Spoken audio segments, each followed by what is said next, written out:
If the admin wants to view the content, you can see that above the table on the right side, there's a button named content. So the admin would click on the button.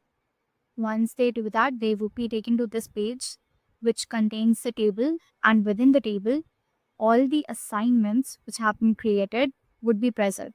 So the admin would be able to see the assignment name, the type of assignment, when was it created, the date, then the last modified date, and then how many times this particular assignment has been assigned. So all of those the admin can see from this table. And if the admin wants to look at any particular assignment, like check the details, see how many sections are there. So at the end of each row, you can see that there's a view button, right? So the admin will click on the button and they would be taken to the details page of that assignment.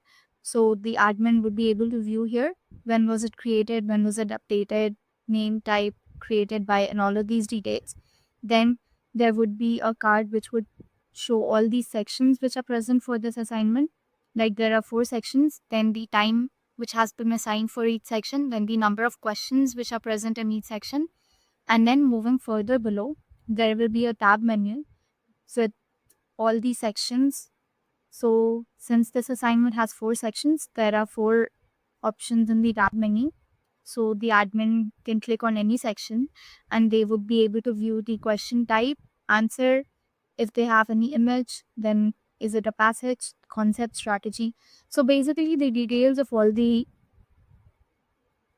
content which has been uploaded for this particular section. Yeah. So these are all the details present.